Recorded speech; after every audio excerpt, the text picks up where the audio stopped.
Hello friends, welcome back to our channel. ఈరోజు recipe శంకు పుష్పాల ఫ్రైడ్ రైస్. ఈ శంకు పుష్పాలతో ఫ్రైడ్ రైస్ చేశారంటే చాలా కమ్మగా ఉంటుంది. ఒక ముద్ద ఎక్కువగానే తినేస్తారు ఫ్రెండ్స్. వేడివేడిగా ఉన్నప్పుడే తీసుకోండి, చాలా బాగుంటుంది.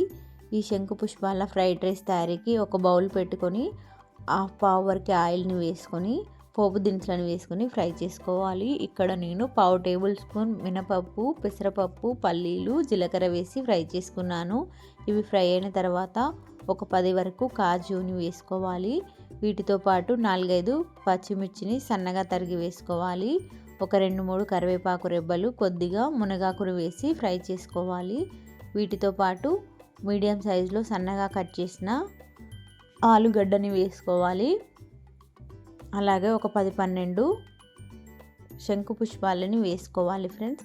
వీటన్నింటిని లో ఫ్లేమ్లో కలుపుతూ ఫ్రై చేసుకోవాలి. కాస్త ఆయిల్ తేలేంత వరకు ఫ్రై చేసుకోవాలి.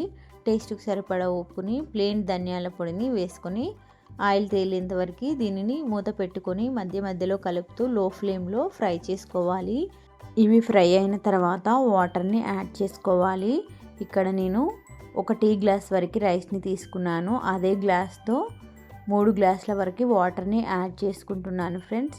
ఇక్కడ నేను ముందే రైస్ని నానబెట్టేసుకున్నాను కాబట్టి అదే వాటర్తో బాయిల్ చేసుకోవడానికి వాడుకున్నాను. ఇలా మనం ఏ గ్లాస్తో రైస్ని తీసుకుంటామో అదే గ్లాస్తో 3 గ్లాసుల వరకు వాటర్ని యాడ్ చేసుకుంటే ఈ రైస్ ఉడకడానికి పర్ఫెక్ట్గా సరిపోతుంది. ఇలా ఒక మరుగు వచ్చేంత వరకు మరిగించుకొని నానబెట్టుకున్న రైస్ని వేసుకోవాలి. ఇలా రైస్ మొత్తాన్ని వేసిన తర్వాత బాగా మిక్స్ చేసుకోవాలి. ఇలా సింపుల్ ఇంగ్రీడియంట్స్తో అన్ని ఇంట్లో ఉన్న వాటితోనే ఈ శంకు పుష్పాల రైస్ని రెడీ చేసుకోవచ్చు. ఇది కాస్త కలర్ చేంజ్ అవుతుంది ఫ్రెండ్స్. చూడడానికి చాలా బాగుంటుంది, హెల్త్కి కూడా చాలా మంచిది. ఇలా బాగా ఉడికించుకోవాలి.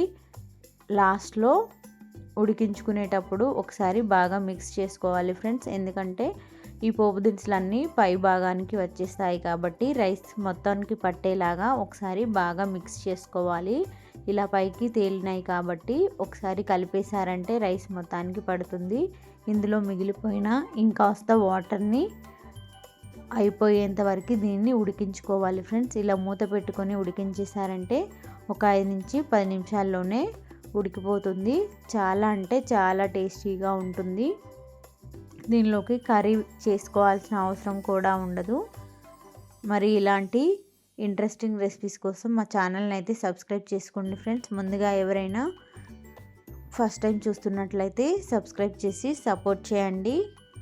ఈ విధంగా కమ్మగా చేశారంటే దీనిలోకి కర్రీ చేసుకోవాల్సిన అవసరం ఉండదు. ప్లేట్లు పెట్టినా కూడా లాగించేస్తారు, అంత కమ్మగా ఉంటుంది.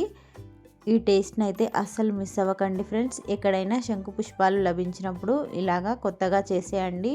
పిల్లలు కూడా ఇష్టంగా తినేస్తారు. కొంచెం కలర్ఫుల్గా ఉంటే కూడా చాలా బాగుంటుంది కదా.